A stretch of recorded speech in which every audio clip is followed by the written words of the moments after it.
pessoal, boa tarde. Pessoal, hoje eu vou estar gravando os vídeos referente à direção defensiva, tá? Direção defensiva é uma matéria muito fácil que cai na prova do Detran, porém você tem que estudar porque existem muitas pegadinhas. Tem que tomar cuidado com os enunciados. Essa é uma das dicas que eu vou dar para vocês. Outra coisa, vou passar também vídeos de acidente de trânsito junto no decorrer da aula e vou estar respondendo também um questionário que eu enviei para vocês. Conforme eu for respondendo os questionários, eu vou estar explicando para vocês como funciona. Então vamos lá, podem pegar o questionário de vocês e vamos tentar responder. Número 1. Qual a porcentagem de acidentes que existem? Então, na página 62 do livro de vocês, ele vai falar sobre as porcentagens de acidentes que tem. Nós temos 90% dos acidentes de trânsito é por falha humana, 6% dos acidentes de trânsito é por causa da via, 4% dos acidentes de trânsito é por falha mecânica. Então, a pergunta é, vocês já pararam para pensar a respeito dessa porcentagem referente à falha humana? Essa é a pergunta. Vocês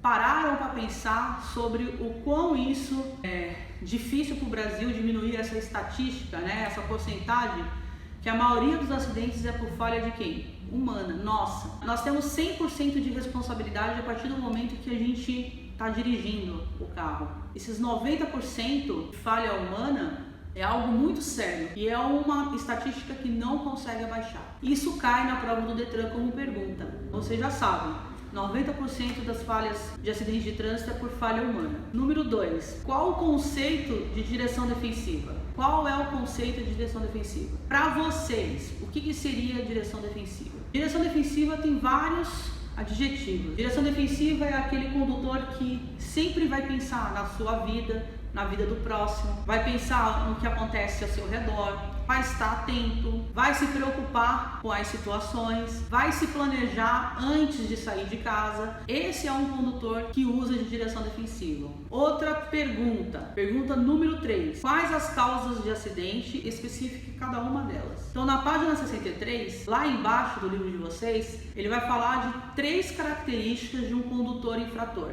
Essas 3 características de um condutor infrator caem na prova do Detran. Primeira característica, o condutor pode ser imprudente. O que é ser imprudente? É um condutor que sabe das leis, tem conhecimento, mas faz errado. Por exemplo, aquele condutor que está careca de saber que beber e dirigir não pode. O que ele faz? Bebe e dirige. O condutor sabe que não pode passar o semáforo vermelho. O que ele faz? Passa o semáforo vermelho. Então, esse condutor, ele é um condutor imprudente. Ele tem habilitação, sabe das regras, sabe das leis, mas faz errado. Segunda característica de um condutor infrator, negligente. O que seria um condutor negligente? O condutor negligente é aquele condutor que usa de descaso. Ele não está preocupado com o que pode acontecer. Exemplo, é aquele condutor que vai descobrir que o pneu está careca em dias de chuva. Por quê? Porque o carro derrapou. Aí ele fala, nossa, tem que trocar o pneu. Por que ele não viu isso antes? Por que ele não se precaviu antes? Porque ele esperou acontecer algo arriscado para tomar uma decisão de trocar o pneu. Então, esse é o condutor negligente. Só vai pensar no perigo quando já acontece a situação de risco e tem habilitação. Aí nós temos o terceiro, que é o condutor imperícia. Um condutor que tem habilitação, mas ele não tem habilidade. Ele não sabe se sair de uma situação de emergência. É aquele condutor que vai daqui do Morumbi até o Imbu de segunda. Quando chegar no Imbu, estourou o motor. Esse é o condutor que não tem experiência. Ele não sabe dirigir. Ele não sabe se sair de uma situação de emergência. Então, esse é o condutor imperícia. Como que vem as perguntas na prova do Detran? Ele vai contar uma história na prova do Detran. Vocês têm que estar atentos nessa história. Por exemplo, ele pode fazer assim,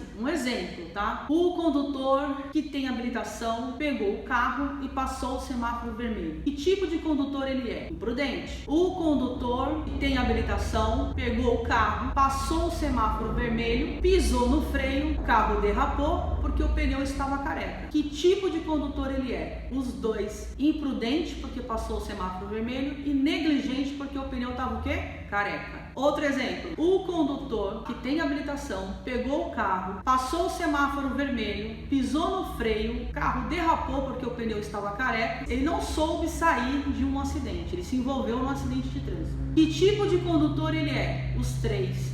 Imprudente, negligente e imperícia. Por que eu estou dando esse exemplo? Porque isso costuma cair na prova do Detran E vocês têm que ter atenção no que pode vir, as questões, tem que ler e interpretar as questões para você saber quais as características que ele está falando do condutor infrator. Agora, na página 64 do livro de vocês, ele vai falar sobre os elementos básicos da direção defensiva. Quais são os elementos básicos da direção defensiva? Essa é uma pergunta que vai cair na prova do Detran. E ele sempre vai ser direto e reto, vai ser bem direto nessa pergunta, que é a questão número 4, o questionário que eu passei para vocês. Da mesma forma que nós temos um condutor que eles são infratores, as 3 características de um condutor infrator, nós temos também um condutor que usa de direção defensiva e tem essas 5 palavrinhas dos elementos básicos, que são conhecimento, atenção, previsão, decisão e habilidade. Um condutor defensivo usa essas 5 palavras quando está na direção. Então, primeiro, ele tem conhecimento das regras e das leis. Ele tem um nível de atenção alto, então ele já se preocupa com isso. Se ele não tiver um nível de atenção alto, como é que ele vai prever um acidente? Ele tem a previsão. Ele está tão atento ao que está se passando à sua volta, que ele consegue prever o acidente antecipadamente. Se ele consegue prever o acidente antecipadamente, ele consegue tomar uma decisão. Se ele consegue tomar uma decisão, ele vai ter habilidade para não se envolver no acidente. Então esse é um condutor defensivo. Outra pergunta que cai bastante na prova do Detran, está no livro de vocês na página 65. Ele também vai ser bem reto, bem direto e reto para vocês. E é a questão 5, questionário que eu passei para vocês, que está na página 65. Quais as condições adversas que existem? Vocês vão ter que saber quais as condições adversas que existem na via como um todo. Então, na página 65, ele vem falando dessas condições adversas. As condições adversas são luz, tempo, via, trânsito, veículo, motorista, passageiro e cargas. Nós aqui vamos estar falando de cada condição adversa que existe. A gente vai desmembrar aqui na direção defensiva cada condição adversa. Mas na prova do Detran, ele gosta de perguntar bem direto e reto quais as condições adversas que existem. Próxima questão do questionário que eu dei para vocês. Quais os cuidados que devemos ter ao dirigir? Antes da gente falar sobre os cuidados que a gente tem que ter ao dirigir à noite, vamos falar da luz em excesso, que está na página 65 do livro de vocês. Essa luz em excesso, existe 2 tipos de luz em excesso que cega, que dá aquela cegueira momentânea. Quando o sol está se pondo ou quando o sol está nascendo, de manhã cedo, e você tem que usar a pala protetora. A pala protetora é o parasol. Então a gente tem que usar para conseguir enxergar e dirigir com segurança. Outra coisa também é o farol alto. A gente não pode olhar diretamente para o farol alto. Dá uma cegueira momentânea de 7 segundos. Para se você se envolver no acidente de trânsito, basta 2 segundos. Quando a gente olha para um farol alto, a gente tem uma cegueira momentânea de 7 segundos. Então você pode correr um risco muito grande de se envolver no acidente. E o que fazer quando você está de noite dirigindo e alguém dá um farol alto e você está olhando diretamente para o farol alto? É não olhar para o farol alto e desviar o olhar para o lado direito da pista para que você não tenha essa cegueira momentânea de 7 segundos. Outra coisa é a pergunta número 6. Quais os cuidados que devemos ter ao dirigir à noite? Quais são os cuidados que a gente deve ter ao dirigir à noite?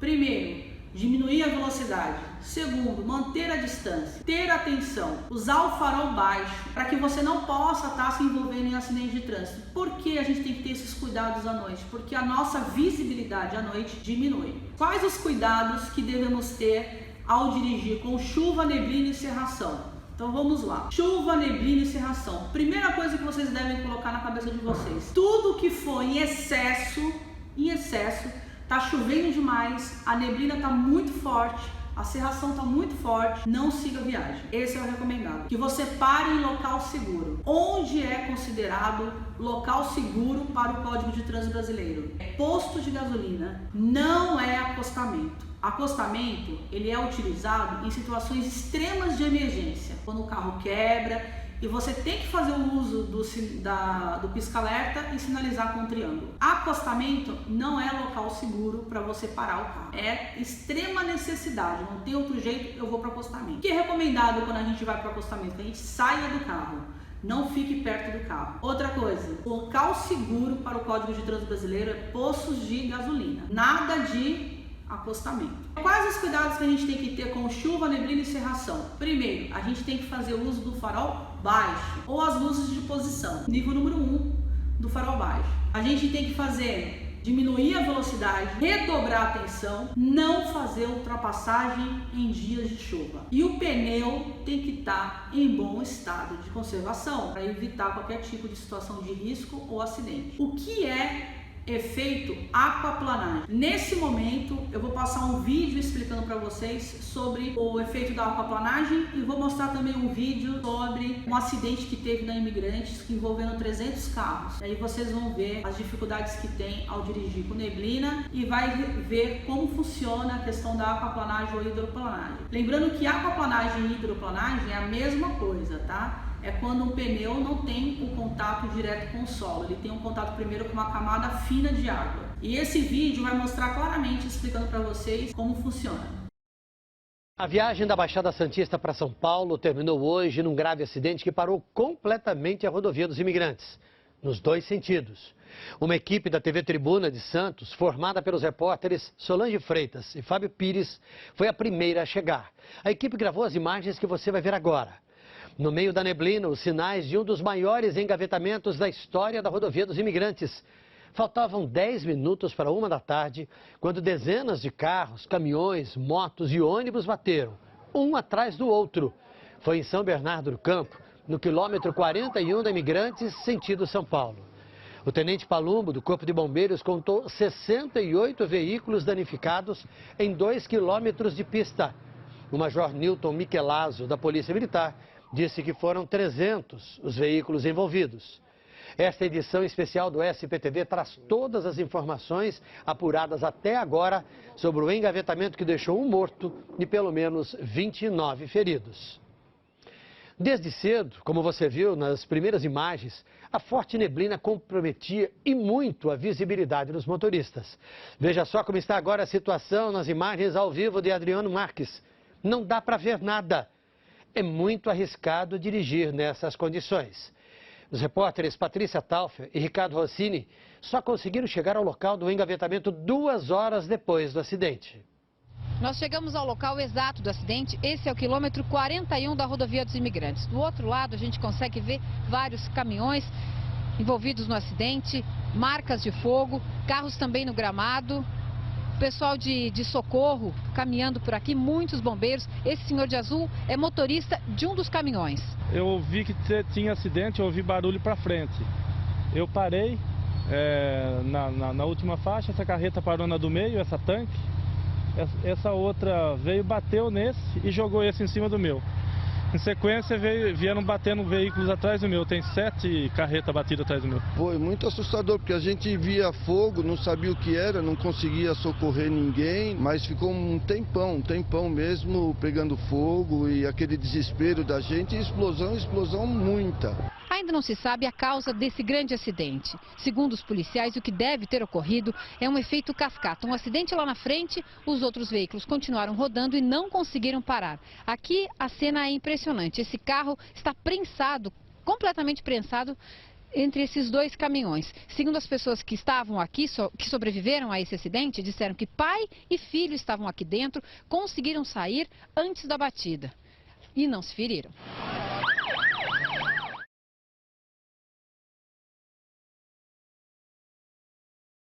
Choveu? Então cuidado! Asfalto escorregadio é uma armadilha. Para que você veja o perigo, colocamos a super câmera na pista e chamamos o nosso piloto de testes para nos ajudar nessa. Tá tudo muito bom, tá tudo muito bem, mas de repente... Em dias de chuva, formam-se muitas poças d'água. Se você abusar da velocidade, o pneu ele perde o atrito com o piso e ele vai escorregar sobre essa superfície de água. Isso é a aquaplanagem. Nesta pista de criamos o cenário que mais favorece a aquaplanagem. Isso nas estradas é um perigo em dias de chuva. Essa pista aqui atrás, ela representa uma chuva muito intensa, quando você tem um volume de água bastante expressivo na pista. Observaram que a 70 km por hora é o suficiente para passar com total segurança. Vamos lá. A ideia é passar agora a uma velocidade compatível com esse volume de água. Ó, não aquaplanou, ó, o carro responde ao comando da direção. Agora, aumentando a velocidade para 90 km por hora nas mesmas condições, acontece a aquaplanagem. Olha só, ó. Mesmo com o César virando a direção, o carro continua em linha reta. Ou seja, nessa hora eu estou sobre a superfície da água patinando. O teu carro virou um barco, só que sem leme. Nem tudo está perdido. O motorista só não pode cair em desespero. Durante a aquaplanagem, é muito natural o motorista querer virar o volante ou pisar no freio. E é o maior erro. Você deve desacelerar progressivamente e não tirar o volante da trajetória. Quando chover e você estiver na estrada, esses conselhos serão valiosos. Uma dica bem legal é você, mantendo distância do carro que segue à frente, observar aquele rastro que ele deixa no chão. Se aquele rastro fechar rápido, é sinal de muita água na pista. Tire o pé, senão você vai aquaplanar. Questão número 9. Quais os cuidados que devemos ter com queimadas nas rodovias? Quando existe aquelas queimadas na beira das rodovias que vai invadindo toda a rodovia, o que é recomendado você fazer? Fechar os vidros por causa da fumaça, acender o farol baixo e não parar próximo dessas queimadas. Se tiver que parar, pare em local seguro. Lá na frente, em posto de gasolina ou qualquer outro lugar que não seja acostamento nem próximo de queimada. Próxima questão. Quais as condições adversas que existem em rodovias e estradas? Quando a gente vai fazer uma viagem que vai pegar rodovias e estradas, a gente tem que estar atento sobre as condições adversas que existem nas rodovias e nas estradas. Primeira condição adversa, acostamento inexistente ou em má estado de conservação. Não tem nem saída lateral, porque está em péssimo estado. Segunda condição adversa que existe, aclive e declive. Aclive, subida, declive, descida.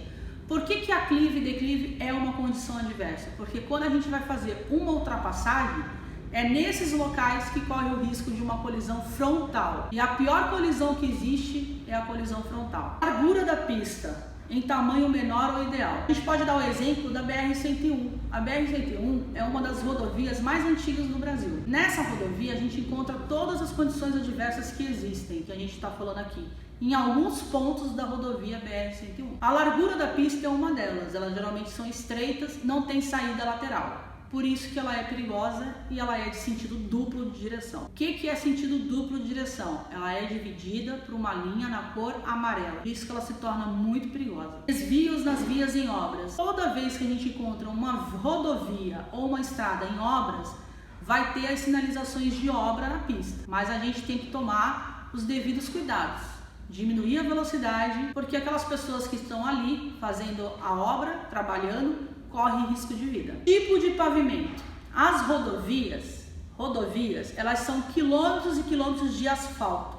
As estradas, elas são de terra, pedra. Por que ela fala que existe essa condição adversa que é o pavimento? Porque as estradas que são de terra têm a tendência maior de aparecer animais na pista, você tem que andar em menor velocidade, a quilometragem não pode passar de 60 km. Desnível, depressão ou lombada.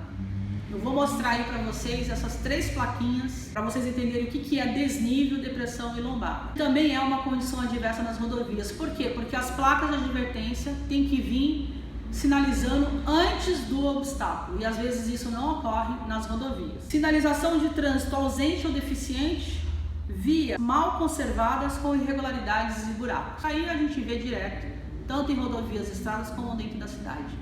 E a gente tem que tomar cuidado com o veículo, diminuir a velocidade. Próxima questão, 11. Qual a diferença entre ciclovia e ciclofaixa?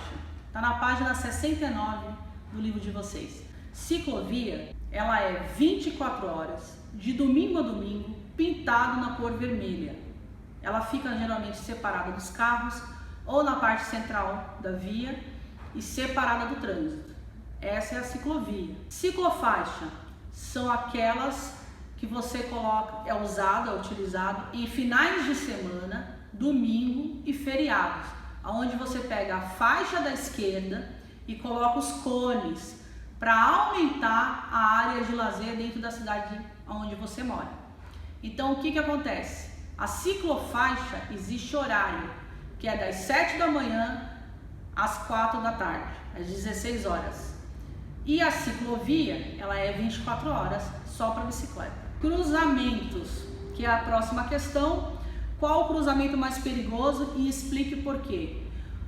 Existem dois tipos de cruzamento. Um cruzamento com sinalização e um cruzamento sem sinalização. O cruzamento com sinalização, ele é o mais perigoso. Por quê? Por causa do bendito amarelo. Quando a gente avista a uns 100 metros o semáforo amarelo, o que a gente faz? Acelera, que dá tempo. E isso que está o perigo, tá? Porque no momento que eu tiver no cruzamento, já abriu para o carro na lateral. E se eles não esperam 2 segundos, vai ter uma colisão lateral. E aí, né, ou morre ou fica em estado grave, tá? O que é um cruzamento sem sinalização nenhuma? É um sem sinalização nenhuma, não tem placa, não tem faixa de pedestre, não tem semáforo, não tem nada de sinalização. Geralmente esses cruzamentos ficam dentro de bairros. E qual que é a regra quando chega 2 carros ao mesmo tempo? Quem tem preferência de passagem? Quem vem do lado direito do braço do motorista.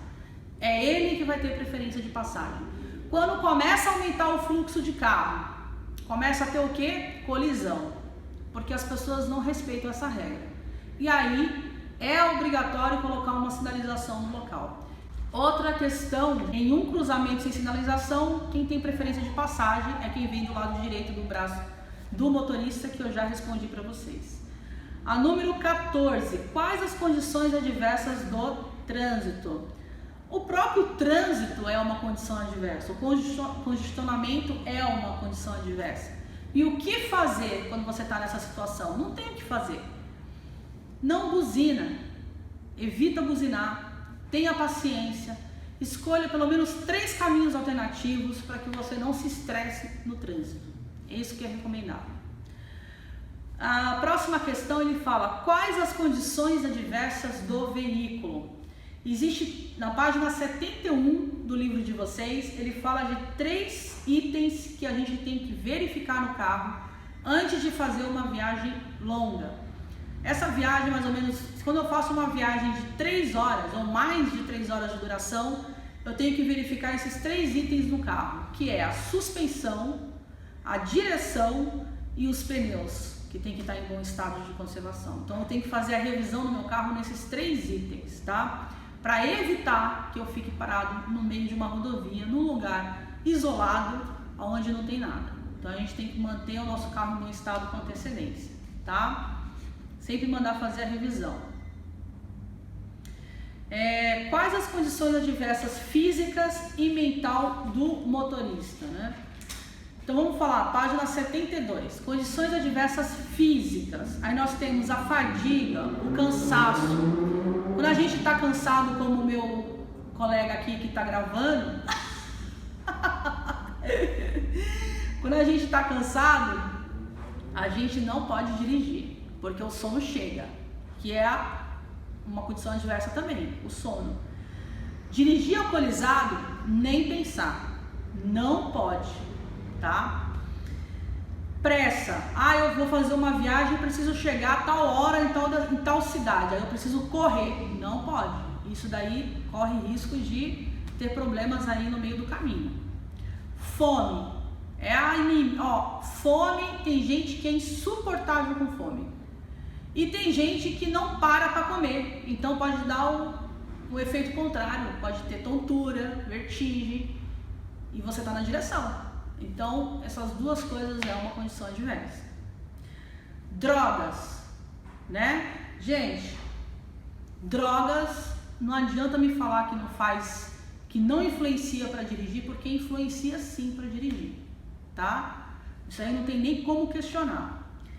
Outra, visão e audição deficiente. Pessoa que tem visão tem que usar óculos, né? E audição tem que usar um aparelho. É obrigatório, se não fizer o uso desses itens aí obrigatório, é uma infração gravíssima, 7 pontos na carteira. Perturbações físicas como dores e doenças. Muitas vezes a gente está num trânsito intenso, ou então a gente está num dia muito exaustivo e a gente tem enxaqueca no momento que a gente está dirigindo. É a pior coisa que existe. O que é recomendado? Parar em local seguro, tentar ver se alguém pode te pegar para você ir para sua casa, ou então tentar passar o efeito dessa dor que é insuportável, principalmente dor de enxaqueca, é osso. Não é fácil uma dor de cabeça, principalmente enxaqueca. Condições mentais. Mentais seria o estado emocional, as tristezas, as alegrias em excesso. Eu não posso utilizar meu carro, né, quando eu estou triste. Eu vou esparecer minha cabeça, vou usar o carro. Não é recomendado que você faça isso, porque nesse momento pode acontecer um acidente, porque você não está bem. E se a gente não está bem, não use o carro para esparecer a cabeça.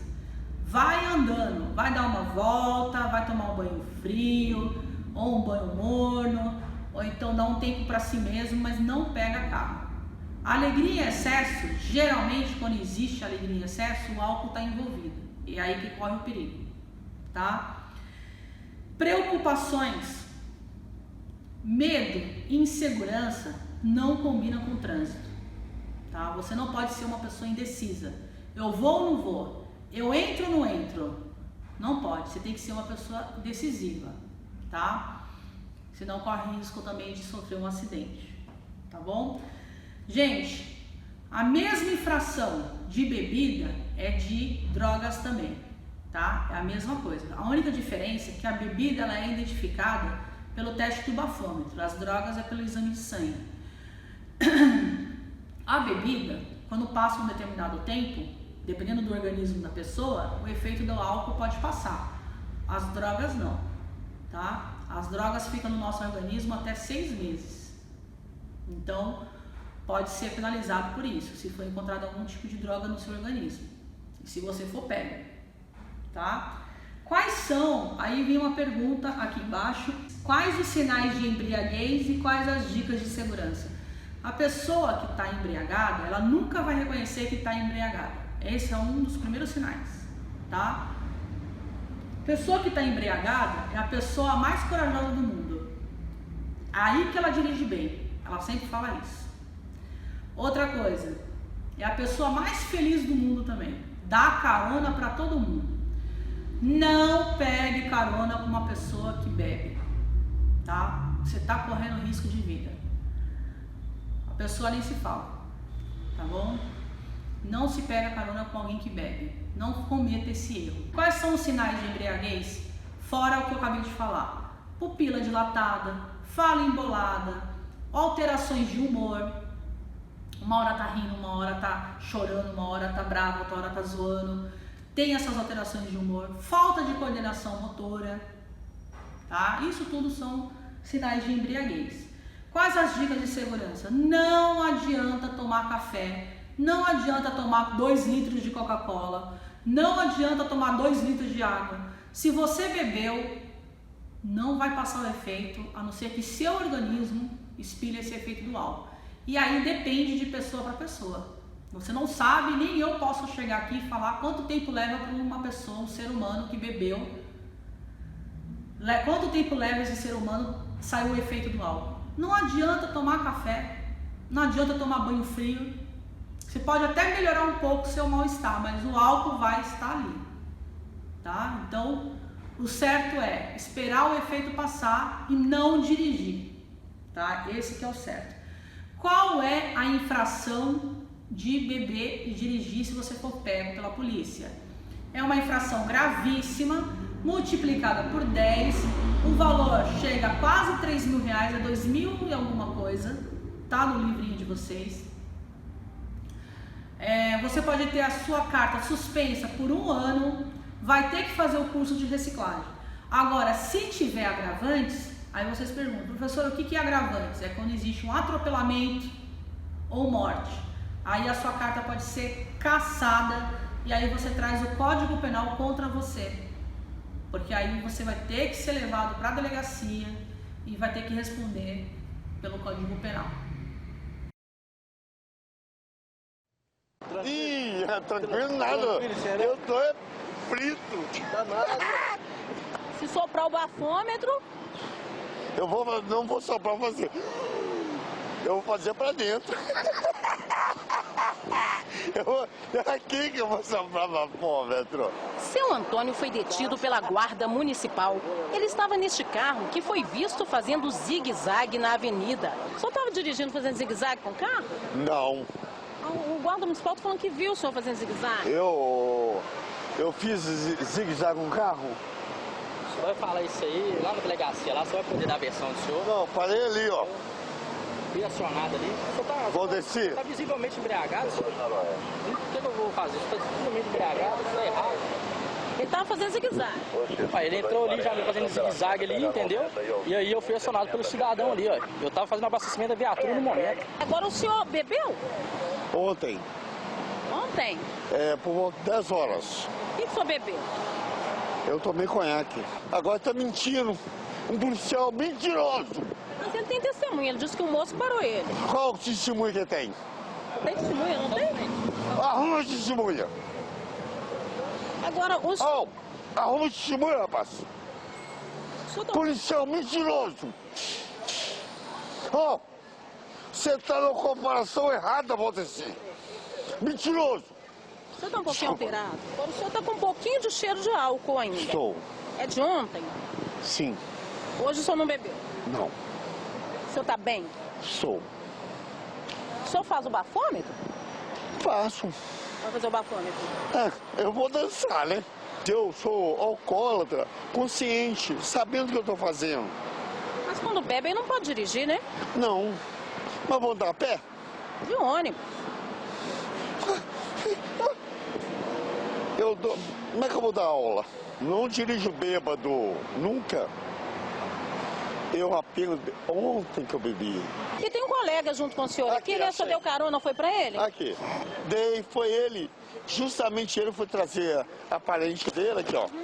Aqui. Ele tá dormindo. Vocês vieram de alguma festa? Você dormindo, não tem nada a ver com isso, Vieram né? de alguma festa? Não, nada a ver. Ei, rapaz. Rapaz. Fala com a gente aqui. Parece que tá dormindo mesmo. Fala com a gente aqui, rapaz. 4.190, pô? Eu achei que conheço você faz tempo. Por isso que estamos de atualizando. Tá de manhã, por agora. E olha aí, seu Antônio apelou. Agora eu tô tomando 2 litros de Coca-Cola, seu Antônio. Porque eu quero ficar livre do bafômetro. Esse bafômetro meu tá livre. Tô fora. Coca-Cola apaga o álcool? Tira o efeito do álcool, Coca-Cola? Eu vou aprender agora. Eu sou novo ainda para aprender. Então eu vou tentar burlar.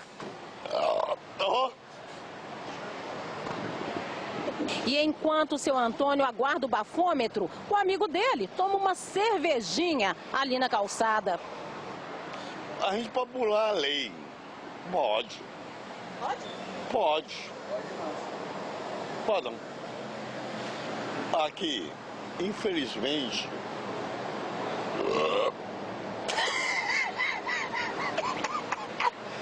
Aqui, eu errei. Olha, quase 1 hora depois do acionamento, chega uma viatura da Polícia Militar. É uma viatura do Batalhão de Trânsito que trouxe, então, o equipamento para fazer o teste do etilômetro com o motorista que tem sintomas de embriaguez. Soprar. Pode abrir. Só puxar. Como? Só puxar. Força. Força no piloto. Força. Continua. Força. Vamos ver se deu. Caiu até a tentatura minha aqui. O senhor soprou fraco, viu? Não. Eu quero só mais forte.